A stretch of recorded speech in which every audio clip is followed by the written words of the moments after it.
The Signal Oil Company is bringing you The Whistler. Today we will tell you a tale of avarice and greed, the awful price John Hendricks paid for selling his soul to the devil. The story of Death Demands a Payment. But first, if you'll bear with me for a moment, I'd like to make a suggestion about your car. Because right now, it's a very valuable possession. One you won't be able to replace until 6 months or a year after the war. Keeping your present car running is dependent on current lubrication, more so than most people realize. When you leave your car anywhere handy and just, say, grease it, you're likely to find later that certain hard-to-find lubrication points have been missed. And in these times, even minor repairs can lay a car up for days. If lubrication fails on parts you can't repair or replace, then you're really out of luck. Doesn't seem worth that much worry, does it? Especially when getting acquainted with a convenient Signal dealer can relieve you of it. He knows his stuff, uses the auto manufacturer's own lubrication chart in taking care of your car. In fact, checks every lubrication point twice. You see, he's not just an attendant, but an independent businessman in his community with a genuine interest in keeping his customers' cars in service. I think you'd find it pleasant and profitable to have him count you as one of his regulars. So stop by next week for a really correct lubrication job or anything else on which your Signal dealer can help you out. I believe you'll thank me for the tip. And now?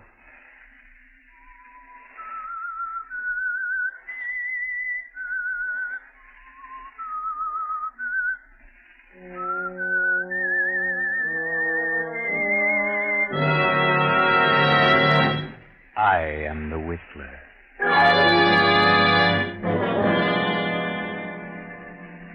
And I know many things, for I walk by night.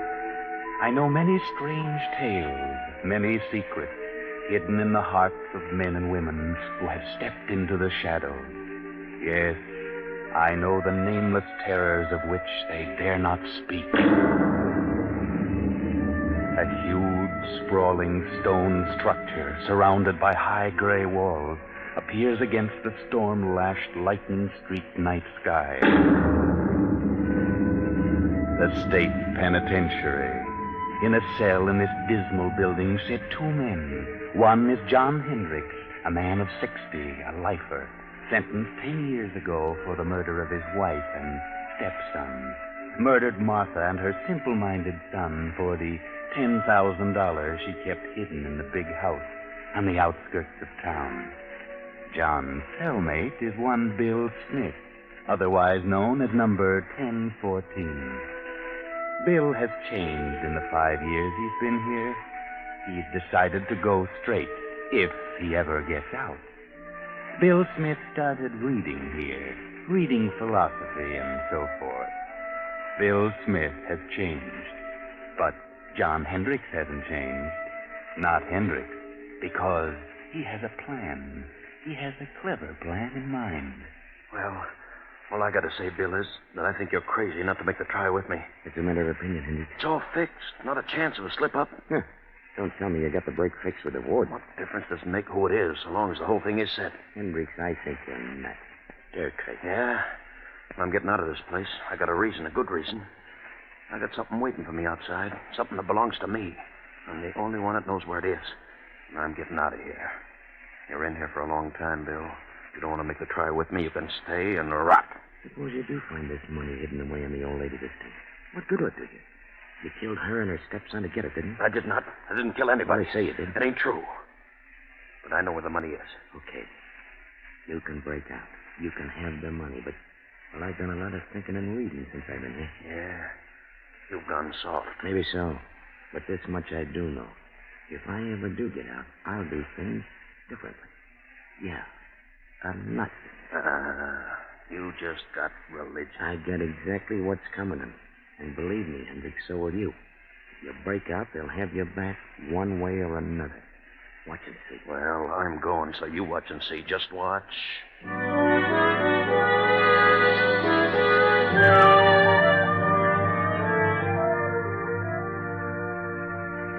And now, another night, several months later. Another storm.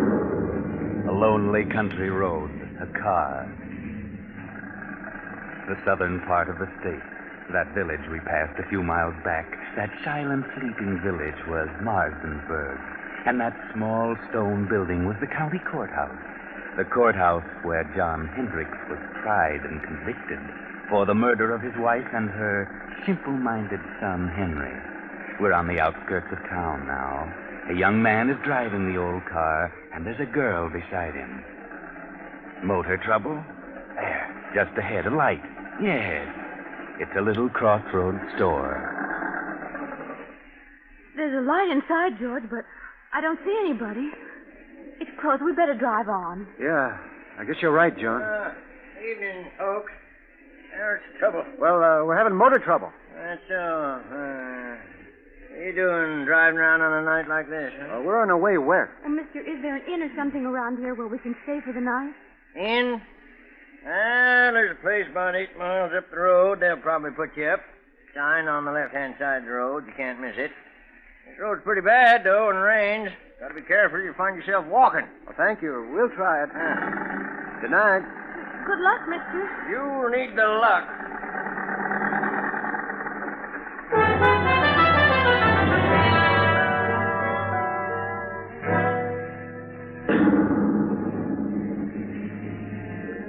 The storm is increasing now.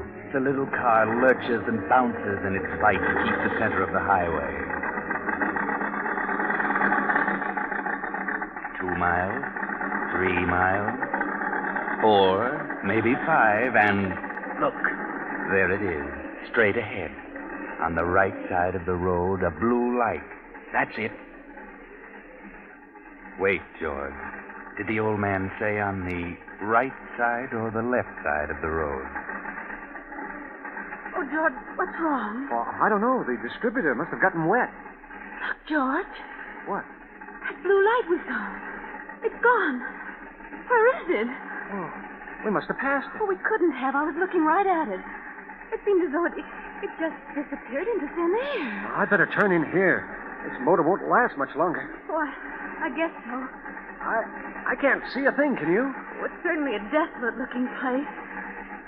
There must be a house back in there. Oh, there it is. There's the driveway, 20 feet ahead. Yeah.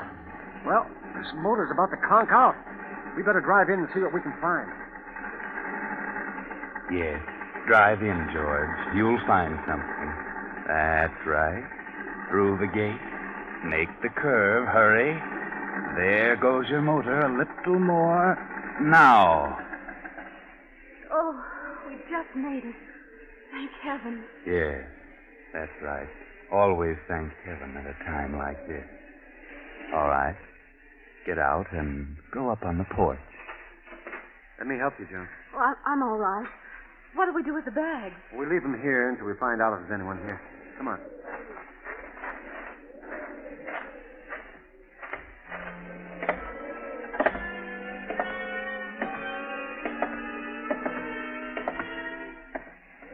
Do you see a bell? No. I can't see a thing. Gee, this place looks completely deserted. I don't think anyone lives here. I don't either. Oh, let's go. Where till I get my flashlight? There. No, there's no bell that I can see. Maybe you're right. Maybe it is deserted. Then why should they have a light on the road saying lodging? That is strange, isn't it? But I wonder why it went out just as we reached it. I wonder. Oh, George, let's don't knock. I don't like this place.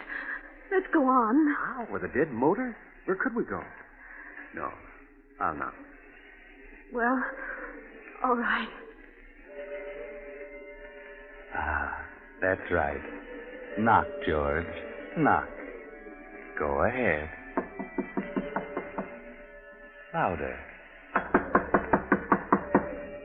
Again.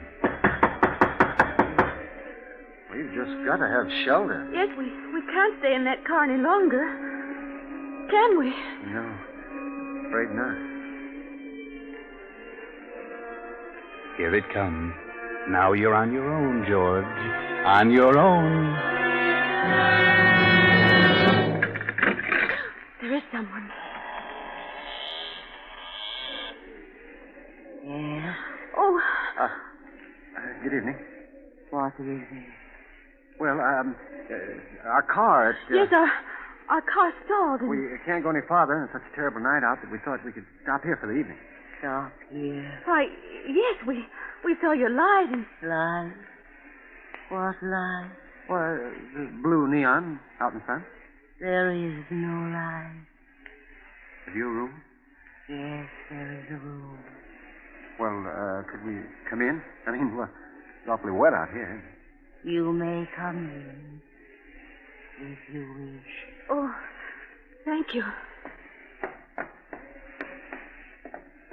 Gee, it's quite a relief. We were afraid you'd closed up for the night, especially when all the lights were out.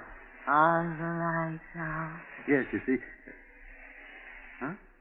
Of course the lights are out. Oh, I didn't know. You do take tourists. Do we? Well, yes, that's what they told us. Who told you? There's a man. The old man at the little store back at the crossroad told us. Little store? Yes, at the crossroad about 5 miles back. You know where the crossroad is, huh? There is no store at the crossroad. There isn't? No. Oh, I see. Well, look, madam, would you mind turning on the lights? I can't see a thing. We have no light here. No light? Give me a flashlight, Joan. She means there's no electricity here. No, there is no light here. Throw the flash around. There must be a lamp. No, don't make a light. We see well in the dark. We? Who's we? Is there someone else in the house? My son. Oh, well, he's gone to bed. He's standing beside you. Beside who? You. Son. Yes, Mother. Oh, Give me that flash. you've got it. You've got it. Oh, yeah. Gee whiz, how long you been standing here, Bub? Since you came in. That's all? Well, I didn't see. You make a noise like a spook. Who are you? What is your name? It's George Kimball. This is my wife, Joan. We're on our way west as travelers. Traveler. So are we. What? Quiet, son, quiet. No, let him talk. He's quiet enough. How long have you folks been living here? We've lived here all our lives. Say, how about closing the door? Is the door open? Of course it is. What? Oh, George. Take it easy, Joan. Don't get excited. Look, madam, there's a candle on that table over there by the fireplace. Is there?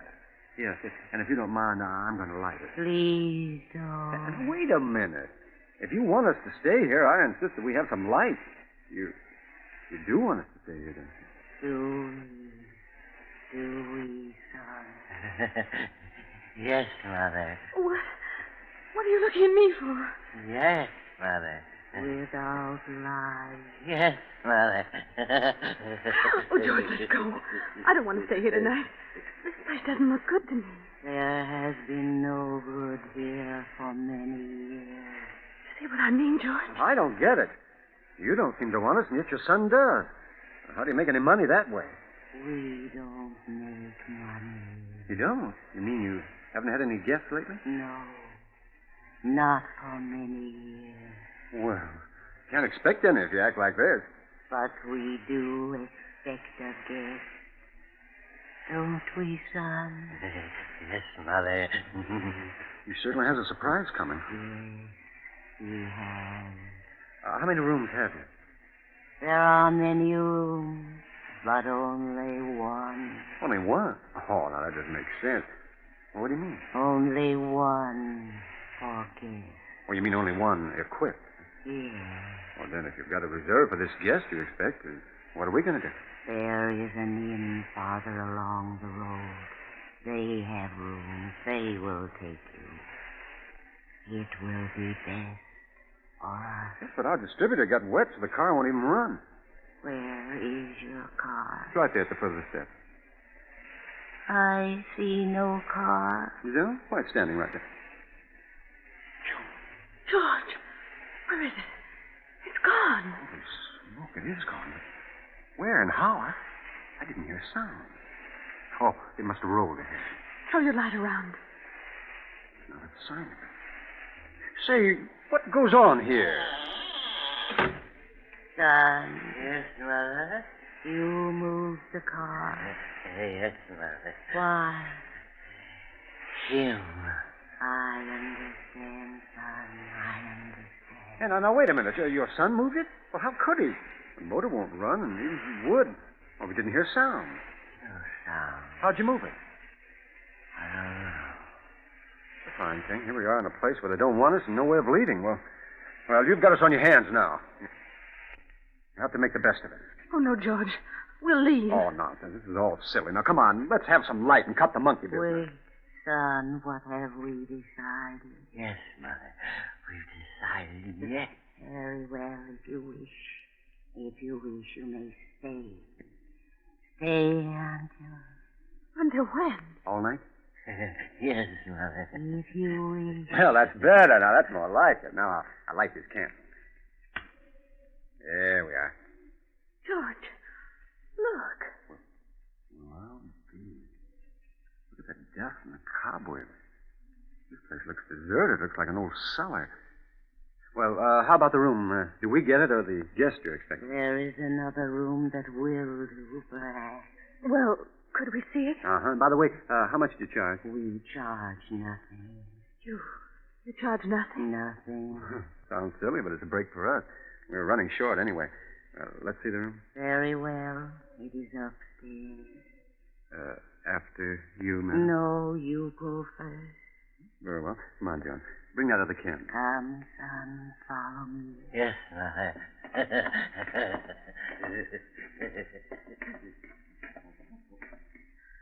I never saw so much dust. They must like it, you know. Nice, clean dust. That room at the head of the stairs. Why, this room's well furnished. Is this the room reserved for your expected guest? No, But you said you only had one room furnished. Who sleeps here? this is my room. Was your room? I stay here now. Oh, I see. Or do I? Well, it's a nice soft bed. It was always comfortable. We leave you now. Come, son, we must leave them alone now. Yes, Mother. Leave them alone. Good night. Good night. You will lock your door. Huh? Oh, yes. We'll lock it. Goodbye.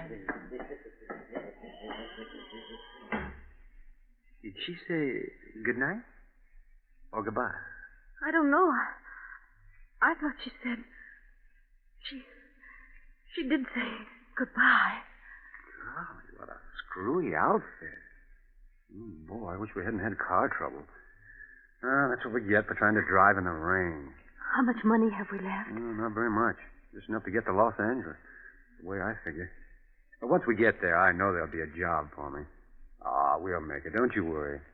You'll see me in a nice job in Hollywood. I'm not worried about seeing you in Hollywood. No? No. I'm just worried about seeing you in the morning.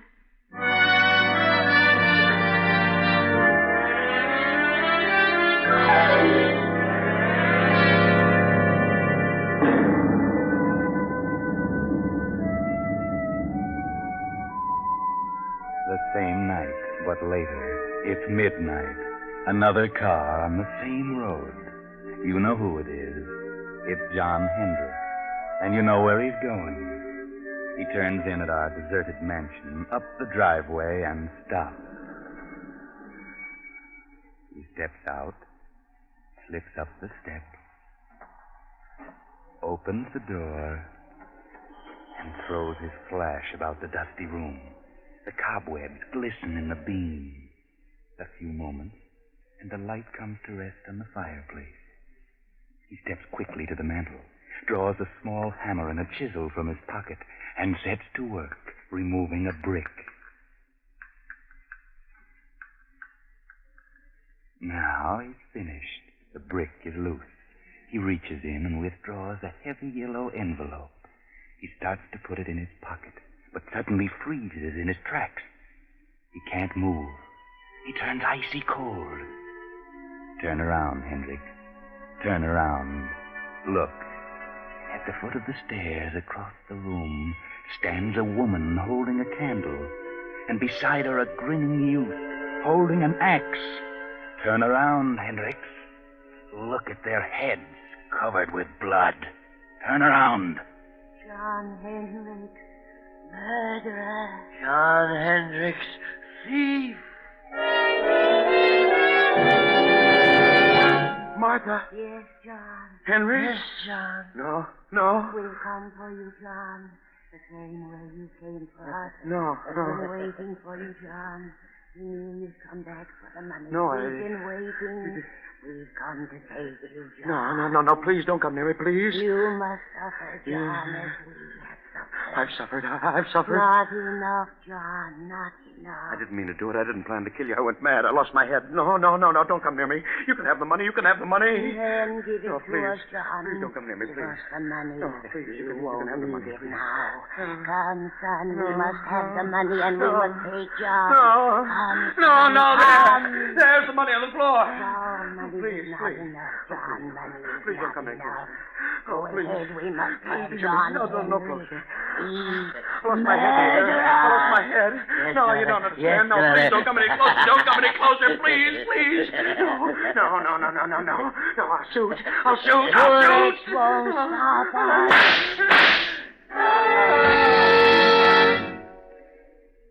Oh, good Lord, George.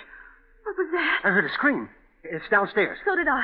And Sean. I'll open the door. It must have been downstairs. I don't see a thing. Here's your flashlight. Great Scott. Look.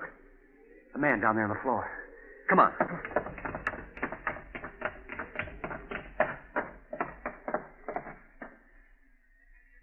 He's dead. Look at the gun.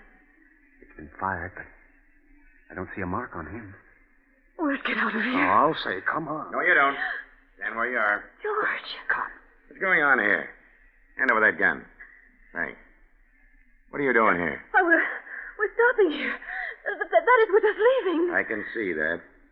Know this man on the floor? Know him? Oh, yes. Joan, what's the matter with you? Oh, no, we don't know him. Take a look at him, Frank. Yes, sir. What are you two doing here? Why, we're guests. Yes, we're both guests. Yes? Who's guest? Why, guests. Lodges, tourists. Guests of the old lady. What old lady? The old lady who lives here. The old lady and her son. Well, you'll have to cook up a better one than that. What do you mean? Drive here? Where's your car? Why, the son took it. Son? Old lady? What are you talking about? They live here. They said they owned this place. We had motor trouble, and they put us up for the night. What about him, Frank? He isn't dead. Breathing. Looks like he had a stroke or something. Him, all right. John Hendricks. Take a look around, see if there's anyone else here. Yes, sir. You. What's your name? George Kimball. This is my wife. We're on our way to California. You know who this man is? Certainly. We've been on his trail. He's an escaped convict. Is your gun? No, sir. Did he shoot at you? No, sir. Well, this gun's been fired. We heard shots as we turned in the driveway. Ah. Look at the bullet holes near the ceiling. Hendricks probably missed whoever he shot at because of the stroke. Oh, Frank, what'd you find? Not a sight of anyone, sir. Nothing but dust and cobwebs. Oh. Look, Kimball.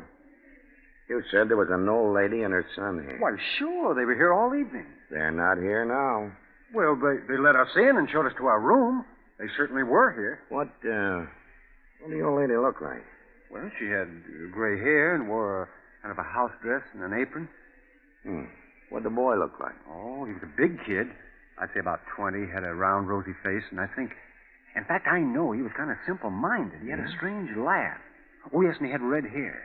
Well, I'll be darned. What do you think of that, Frank? Golly, gives me the creeps. Why so? Do you know who you just described? No. The old lady and her son who used to live here. Used to live here? Yes, they were murdered here 10 years ago. What? Murdered? Sure. This man on the floor was her husband, the boy's stepfather. He was tried for killing them with an axe and stealing her money in bonds. He got off with second degree because of lack of evidence. He escaped a week ago and headed this way. We've been on his trail ever since he entered this county. So you see, Kimball, if there was anybody else here tonight, It must have been a figment of your imagination. This house has been deserted for 10 years. Oh, George. Good Lord. Look, Sergeant. I found this envelope on the dining room floor there. Well, what do you know? The bonds. Old Martha Hendricks' bonds. That's why Hendricks came here. Look around. We'll probably find the money, too. But where did they go, the old lady? No place. Because they weren't here, Kimball. Well, we better get him out of here and back to 840. Hey, wait a minute. Don't leave out. We won't. You're coming along, too. Why? We'll need you for a day or two. Now, let's get going, Frank. Come on. But where did they go? We saw them. We know they were here. Well, you certainly described them to a T, but... Oh, don't worry too much about it. You know, things like this can drive you nuts. You know what I mean? Things like this... Well, things like this sometimes just happen. You know what I mean? No. Well... Oh, come on. Let's go before I get the heebie-jeebies.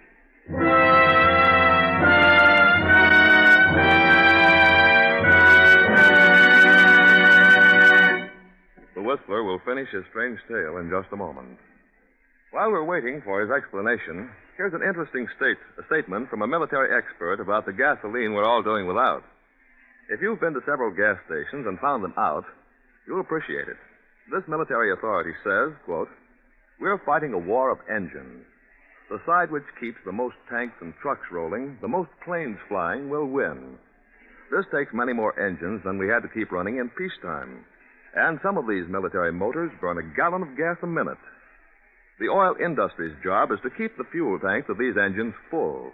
It's a tremendous job. Oil men are doing everything they can to increase production. But over 53% of all the gasoline produced must now go into military use." Unquote. The Signal Oil Company brings you these facts so that when your Signal dealer can't fill her up as he used to, you can better appreciate how the gallons you're doing without are helping carry us down the road to victory. Another way by which America's unequaled resources are winning this war. Now, the Whistler.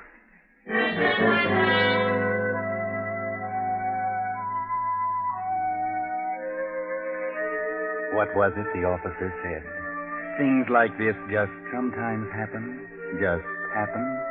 Well, sometimes they do and can't always be explained. But not this time. Oh, no, not this time. This can be explained. Remember John Hendricks' cellmate, Bill Smith, number 1014? He can explain. He knows all about it because he planned it. Yes, he had learned all the dope from Hendricks, and he sent his pals, the phony spooks, to get the money when Hendricks recovered it. You see, he didn't want to hurt John. He wanted to scare him out of it. Remember? Bill 1014 said he had changed. He said he'd never do things the way he'd done them before. And he didn't. But he hadn't changed. I know.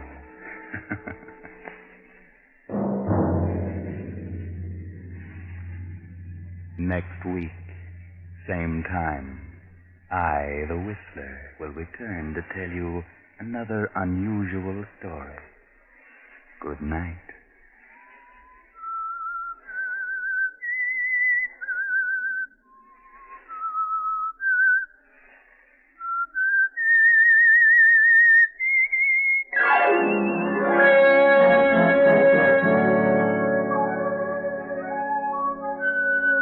Original music for this production was composed and conducted by Wilbur Hatch.